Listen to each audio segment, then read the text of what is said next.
Psalm 71:18. When I'm old, Stand is the very definition of sacrificial love.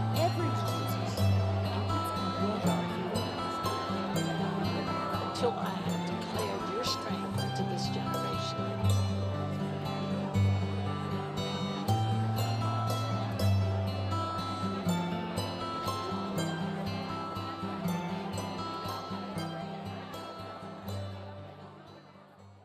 Stones litter the stage today, as you can see, and they have a story to tell. If these stones could speak, they would, and they will today.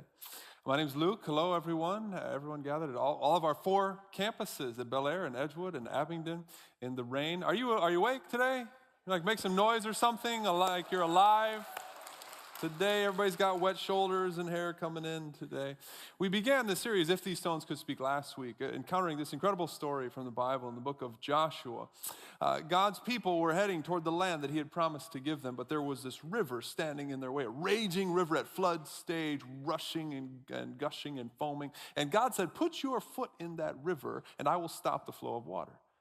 And that's exactly what they did. They stepped in. God stopped the flow of water. Everyone crossed safely to the other side. And God said, don't you ever forget what happened here. Go get some stones from the river and stack them up on the other side as a memorial so that when your children ask you, what do these stones mean? You'll have a story to tell about God's deliverance, God's coming through for you. The stones were there to speak to generations to come, and they're still speaking today. Do you have memorial stones in your life? Maybe not actual piles of stones, but something that when you look at it, it speaks with power about something that happened in the past. Maybe it's a degree on the wall that says, you did it. Or it's a hospital bracelet that you keep. It's cut, telling the story of healing. Or you've got a treasured relic from a lost loved one that speaks to their impact on your life. Or a picture, it's full of smiling faces because it was taken after the tragedy, after the difficulty, after the darkness. It says, God came through, God redeemed. A memorial from the past that can still speak with power in the present to say, God ain't done with me yet. Stones can speak like that. Our church is built with those kind of stones, those kind of stories. Last week, we got to celebrate several of the recent ones that have come as a result of Unleashed Love. If that's not something you're familiar with, there's booklets we gave them out last week. They're still available, so you can find out more. Unleashed Love, in a nutshell, is something that describes what God is calling our church to now in this moment. But it also is something very personal for each one of us. As I think about God's love unleashed to me, how am I being called to let that flow through me? How can I offer the best of who I am and the best of what I have for God's purpose through this church? God's not done with me yet. God's not done with us yet. And thankfully, we get to see evidence of that. See evidence of God continuing to work and heal and lead and bless and love and redeem and restore in ways that only God can do. In fact, we get an opportunity to share another story, another example of God doing what God does in the lives of mountain people. Take a look at this video. Hi, my name is Bobby. This is my wife, Denise. We've been going to Edgewood campus for 2.5 years. What brought me to Mountain was I had other family that were going here. I had 3 cousins that were here at Mountain. And when Bobby and I got together, I started bringing him. I was kind of scared because, I hadn't been to church in a while, but it was welcoming. I can feel a spirit going on in it, and just being at Edgewood was really nice, and so I decided to stick with her and go to Edgewood with her. One of the ways I'm involved with Mountain is men's small groups. And what I get out of the small groups are just dealing with people, my wife, just seeing how the other men do things totally different than I was doing them at one point in my life. Before meeting Denise and coming to Mountain, I was pretty much a mess. Was married before. Quick marriage, fast divorce. It didn't last long. My life was in a shambles. Now, on the outside looking in, it didn't look like it was a shambles, but it was a shambles. I think the first time I met my wife, I could tell there was a lot of hurt in her. I had been with my first husband. We'd been married for 18. We'd been together for 20 years. We actually separated like 3 times during our marriage. The last one finally stuck. And then I came across a group called Unintended Journey, and that totally made a huge difference in my life today. When Bobby and I did first get together, it was still a struggle. Even though I knew I was listening to God and this was what I was supposed to do, he wasn't quite the man that I thought I should have as a husband. I prayed every day that things would change. And that day finally came in June when he finally accepted Jesus as his Lord and Savior. And he got baptized in August. That was like one of the happiest days of my life. And he's been a totally different man. Edgewood is like the first church I ever went to that I really felt like I wanted to go and I wanted to be a part of it, and I wanted to change my life. It was great feeling. I felt, brand new. I'm looking forward to being that man that I should always been. I'm looking for a better marriage, help my marriage, work as hard as I can with my marriage and the family. I want to see Edgewood grow, and I want to be a part of it. As a family, I really want our whole family, our children, everybody to be a part of it. I'd like to thank Mountain for everything they've done for me. I was a broken woman, and without Mountain, I would not be where I am today. And there are a lot of good groups here. If you need help with anything, or even just getting involved in a small group can really make all the difference in the world.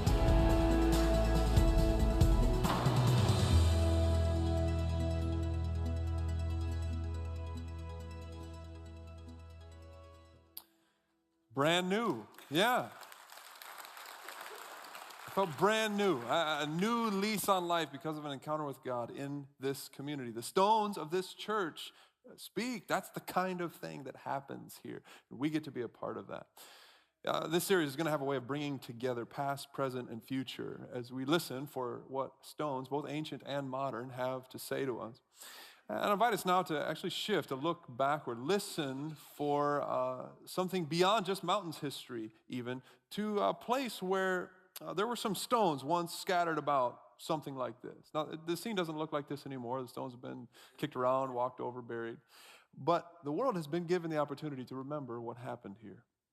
It's a very well-known place, a temple, the temple from the Bible's perspective, a magnificent structure and sacred place, the foundations of which are still there in Jerusalem. I've been there. It was the site of so many scenes from the Bible, this significant feature of the landscape and of the story of God's people. It was the place where God lived. It's where he would meet with his people. It's like God had an address and he could be found here. And people came from far and wide to have an encounter with the almighty creator God, the holy God. He could be experienced here. And in the book of John, chapter 8, there was an experience that people would not soon forget. If you have a Bible, go ahead and open up there. John chapter 8. John 8, you might have a Bible that looks like this. There's pages in this Bible, like a real Bible. You can do it on your phone if you want. So there's this curious thing we got to probably point out. If you're going there, actually the last verse of chapter 7 through the 11th verse of chapter 8, it's kind of bracketed off in your Bible. You'll notice that, probably even if you're reading it online. Maybe the italicized text and a note about why that is. So we got to talk about that. It maybe seems academic, but anyone who's reading the Bible is going to wonder, why is this here? So I try not to give an academic answer, but more of a minimalist approach for now. Okay, the ancient world was largely paperless. A lot of us trying to go paperless these days, but they were paperless, as in they didn't have no paper. All right, it was very rare and inexpensive, quite different from us. Right, here's what we got to understand: the Bible emerged in an oral society. Not nearly as many people could read and write. Verbal communication carried a lot more weight. It meant a lot more. Like we think today, like it didn't count. It didn't even happen if it's not written down. That's not the way the world worked 2,000 years ago. That's not the way that people thought.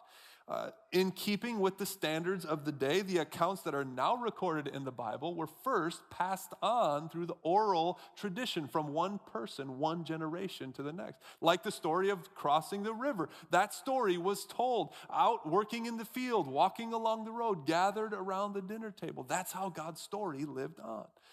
Eventually, certain people with the right education and the right resources would collect those stories and copy them down on something like paper.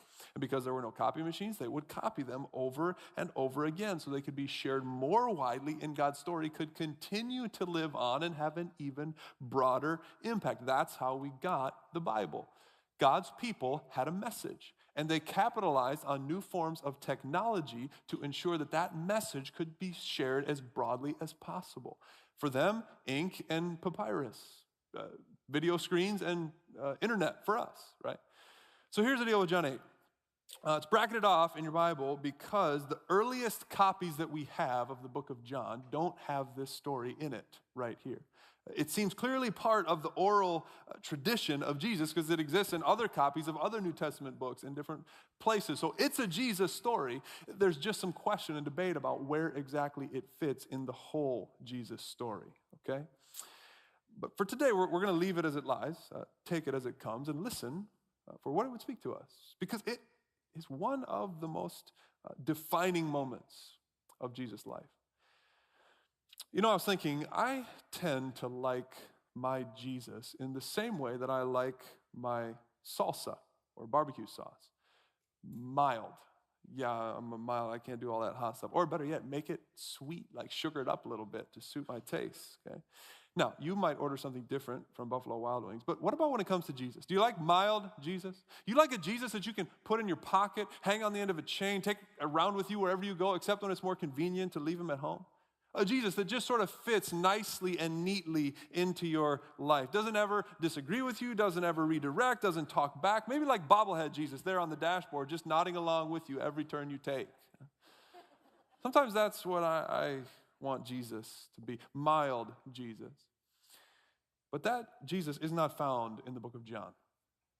The book of John, just like Matthew, Mark, and Luke, it's this collection of snapshots of Jesus' life and his interactions with all different kind of people. And what we so often see is that other people are constantly wanting to fit Jesus into their program. Jesus, we've got a category for you. We've got a compartment for you. Just fit into it. Mild Jesus. Make life sweeter, not harder. Don't overpower our tastes. But Jesus didn't come to kowtow to people's expectations of him. He was quite confident in who he was and what he came to do.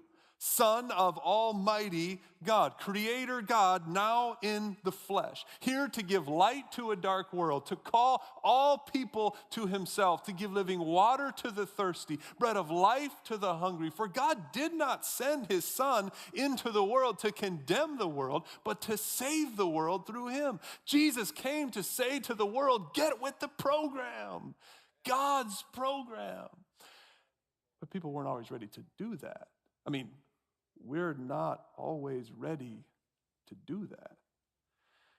The book of John records this very hotly contested period in Jesus' life. He's a quite polarizing figure, actually. We got this going on all over the place. People run into one extreme or the other, dividing over everything. That's the way it was with Jesus. He would teach and some would buy in and others would walk away. He'd perform a miracle. Some would say, praise God. Others would say, he's got a demon. There was a lot of grumbling about Jesus among the crowds. Some argued he's a good man, and others said he's nothing but a fraud and he deceives the people. There's this obvious tension. And you know who had the most difficulty with Jesus? The religious people, like the church type people. Here's the problem. They were holding on to a firm understanding of how the world worked. And that is that if a person practices their religion well, God would favor them. Not only that, but religion can be used as a tool to advance one's status within the community and increase their honor. It can become a way of defining myself over against others who don't quite do it as well as I do it. Religion can be played to my advantage to actually give me a certain power and privilege over other people. It helps me be in control. It serves me well. It helps me get what I want out of life. If I do it and do it well, it comes with the reassurance that God is on my side and the confidence that I am right and good. And really, we all want that. Religious or not, we want to know that the lifestyle we've chosen, that the way we're doing life is right and good. religious or not. We all have beliefs about what is right and good. And we spend a lot of our time convincing ourselves and other people that we're right and good. Our perspective is the right one. Our political views are the good ones. Our beliefs put us in the right group. Our behavior is deemed acceptable to God, if there is a God. I define myself according to these choices, and I hold on to them in defense of my righteousness. And I'll use that word. It's kind of a church-sounding word, but you don't have to go to church to believe yourself righteous. You just think you live right. What are you holding on to that tells you you are living right, that defines you as good? The way you vote, whether you kneel or stand, your status in the world, admiration from others, a comparison with your neighbor, or what are you holding on to that tells you you're bad and wrong? Past mistakes, voices of others, your view of God. And who is God anyway? What does he have to say about who's right and good? The people in Jesus' day were sure they had it figured out. That they had so much confidence in themselves that they were on the right track. Their religion told them so. And they wanted mild Jesus, bobblehead Jesus, to just nod along and tell them they were right. Affirm their position, confirm their perspective. Jesus, surely if you were a man of God, you would attest to the rest, we're the best and God bless, no contest. But Jesus was not impressed. He didn't come to reinforce a religion. He came to reveal the God that is hiding somewhere beneath all that religious facade. And in the process, he called into question everything the people were holding on to about their identity, about their beliefs and how the world worked and what's right and good and who God is. You see, Jesus associated with people who were, according to their religion, not living right or doing good. Jesus claimed this authority to forgive sin and declare people right with God that was not at all consistent with the beliefs they were holding on to about how that whole getting right with God thing worked. And what's more, Jesus would claim that the way they were practicing their religion was actually keeping them from God's favor, keeping them from being right and good. And this was annoying to the religious leaders. Nobody wants to have their identity called into question, their whole approach to life challenged. It's annoying. Like hot sauce burning your mouth. You can't even taste your food. Jesus is like hot sauce. There's a metaphor for you. Somebody can market that, right? So the religious leaders came up with a plan to destroy Jesus. These stones speak about how that plan unfolded. John chapter 8. Jesus went out to the Mount of Olives, but he came back at dawn and appeared again in the temple courts, where all the people gathered around him, and he sat down to teach them. The teachers of the law and the Pharisees brought in a woman caught in adultery. And they made her stand before the group, and they said to Jesus, "Teacher, this woman was caught in the act of adultery. In the law, Moses commanded us to stone such woman. What do you say?" They were using this question as a trap in order to have a basis for accusing him. The law was the thing by which they defined themselves. We can find the particular law they're referring to. It's in the books of Leviticus and Deuteronomy in the Old Testament. God was there defining what holiness meant for his people. Be holy as I am holy, he said to his people. Other nations have no regard for my holiness. They have no respect for the lives, for the bodies that I have given them. Don't be like that. Purge what is evil. God takes sin seriously. And the religious leaders are building off of this. Jesus can't be God unless he too takes sin seriously. Here's how we'll find out. We've trapped him. He's either got to side with us and fit into our program or be exposed as a fraud in front of all the people. One question comes to mind observing all of this. Where's the man? The law that they're referring to says that both the man and the woman are guilty and deserving of punishment in the case of adultery, but only the woman is dragged in. the more vulnerable of the two. It's a man's world, after all. Men are running this scheme, and the Bible exposes a flaw in their plan. It says that they were using this whole thing as a trap, a ploy, leveraging their religion, their law to their advantage, using this woman to advance their self-interest. That's not why the law was given. The law was for justice, to make sure the right things happened among God's people. It wasn't supposed to be used as a weapon against the vulnerable. That's not the heart of God. That's not the heart of God's law. But it is, evidently, the heart of these religious leaders. They don't care about justice. They only want to justify themselves and maintain their grip on their position as better than everyone else. And this, who knows, naked woman that they dragged through the streets provided convenient leverage. So there they are. They have all the witnesses they need in this half-cocked court where Jesus is really the one now on trial. Do you know, though, what their law says about what happens to malicious witnesses? It's not good. You may not know that, but they would have. And Jesus did too. Jesus bent down and began to write on the ground. And when they kept questioning him, he stood up and he said, "Let any one of you who is without sin be the first to throw a stone at her." And then he bent down, began to write on the ground.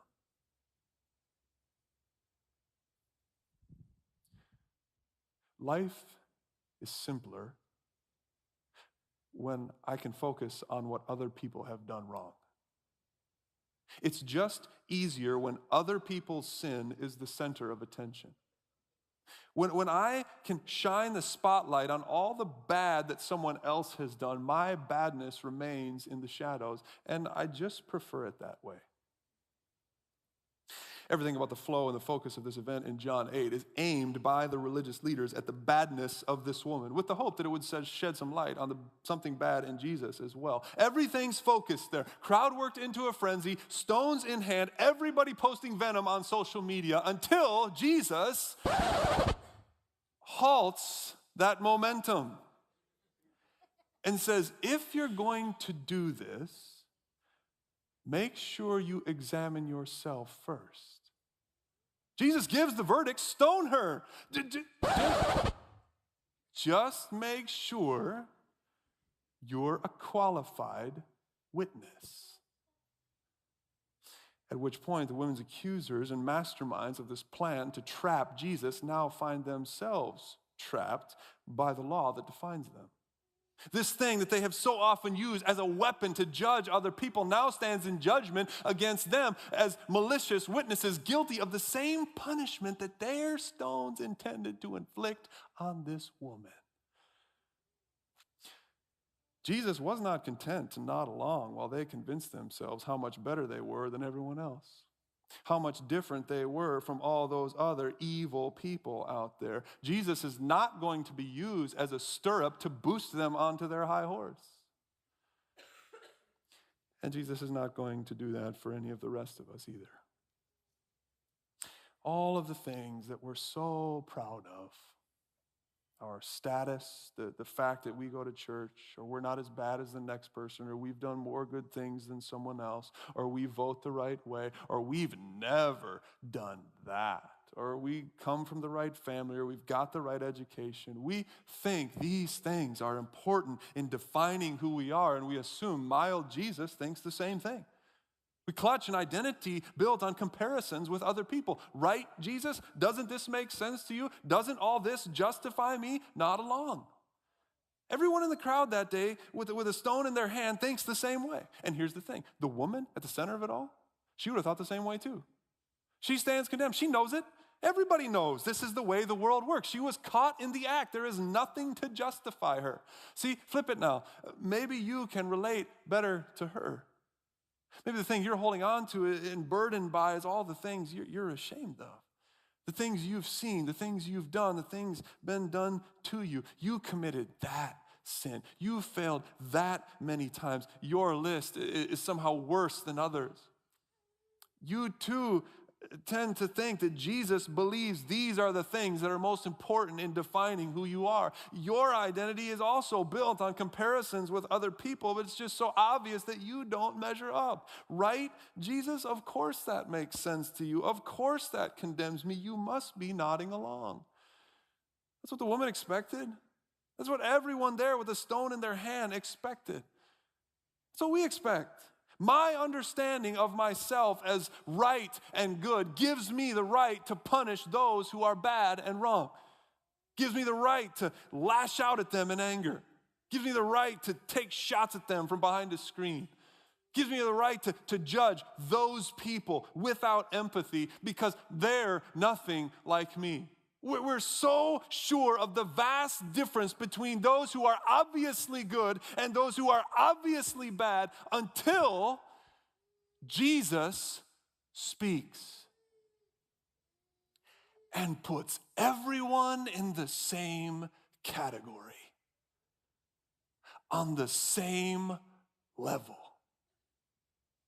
Let any one of you who is unique from this woman, any one of you who is without sin, be the first to throw a stone. At this, those who had heard began to go away, one at a time. The older ones first, until only Jesus was left, with the woman still standing there. Jesus straightened up and asked her, "Woman, where are they? Has no one condemned you?" "No one, sir." "Then neither do I condemn you. Now go and leave your life of sin."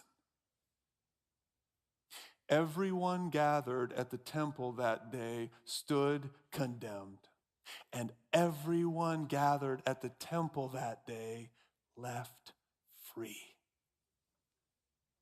Everyone gathered at the temple that day was forced to come face to face with their sin, acknowledge it in the presence of others and in the presence of Jesus, and everyone experienced God's grace.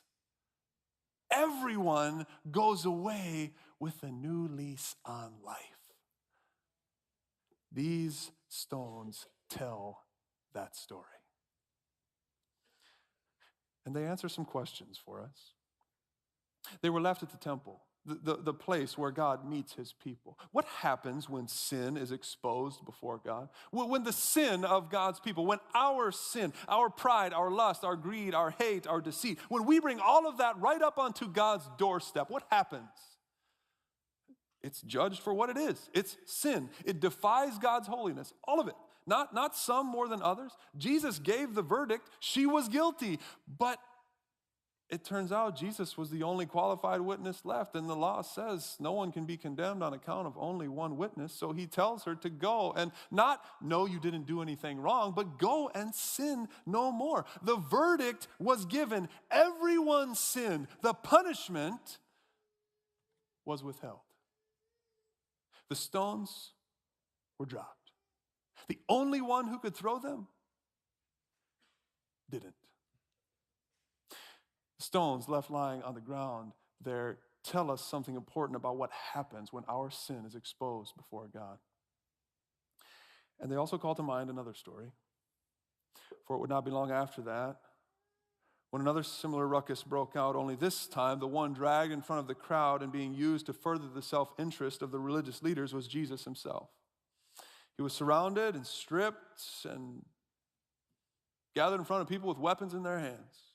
An easy scapegoat for everyone. All the attention focused on Jesus, and now he's ruining what they thought they knew about God. He's causing an uproar. He's defying the religious establishment. He's a threat to the power structures of the day. He has to be destroyed. But in this case, no one was there to defend him. In this case, no one was there to speak up and say, "Let the one who has no sin be the first to throw a blow." And so they did to him what they intended to do to the woman. They beat him and they left him on a cross hanging to die. And again, the only one who was qualified to throw stones didn't. The only one able to condemn didn't. Even though everyone at this half-cocked court already stood condemned, the ground is level at the foot of the cross. In the presence of God and all the people, sin was judged for what it is. But the punishment for that sin, the punishment withheld from the woman and all those like her, was placed on him. He was pierced for our transgressions. He was crushed for our iniquities. The punishment that brought us peace was on him, and by his wounds we are healed. At the cross, just like that day at the temple, everyone walks away free. Everyone experiences God's grace. Everyone goes away with a new lease on life. What are you holding on to that would keep you from that freedom? Is it some things that you're proud of? The ways that you're better than others? Your own understanding of yourself, the reasons why you're a good person, the system that you've worked out in your mind about how God dispenses favor to you and your kind, but not to those people. Is that the perspective you bring into conversations about race and politics and heaven and hell? Is that what kind of forms your posture when you espouse your opinions on social media? Are you holding on to an identity of yourself as someone distinguished from all those people? Are you constantly holding on to your own innocence in every situation, blaming someone else, all while your sin goes unexamined and you remain unable to empathize with those who are different from you, unable to give or receive grace? Is it worth holding on to your pride? I mean, in a polarized world, would Jesus' people be the ones who are always holding on to their righteousness, always condemning, blaming others without a hint of empathy or grace? Or for anyone who feels like the woman, is it worth holding on to your shame? To an identity as someone who's distinguished from all the people who got it figured out, or all the people who are more deserving than you, or all the people who are better than you.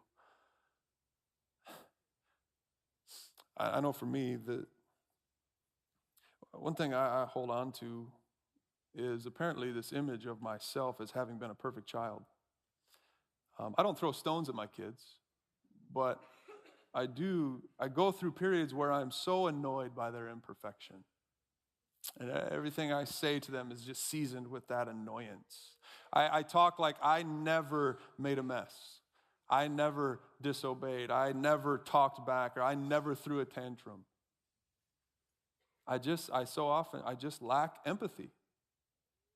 And these stones don't tell me to judge that kind of behavior as right or acceptable, but they do at least call me to examine myself and empathize with my children before acting rashly, speaking harshly, punishing quickly. I got to drop that. Let's be a community that doesn't hold on to stuff. Let's be a community that doesn't hold on to an opinion of ourselves as right and good or bad and wrong. Let's hold on to Jesus. Let's let Jesus form our identity. Jesus, who recognizes our sin and calls us to recognize our sin for what it is, but who says to us, I do not condemn you. Let's let that be the most important thing about us. That will form our identity. Let's let that shape the way we approach God and the way that we interact with all the other sinners we got to interact with every day. Let's live in the joy that God's grace and love abounds to us so that it can be unleashed through us. Because we're witnesses, right? If you're hearing this story, you're a witness. You're a qualified witness. These stones are witnesses that in the place In the place where God, Creator God, Holy God, in the place where God meets his people, the ground is level. And Jesus is there defending the prideful and the ashamed. His grace is for everyone. His grace is for you. But you got to drop what you're holding on to.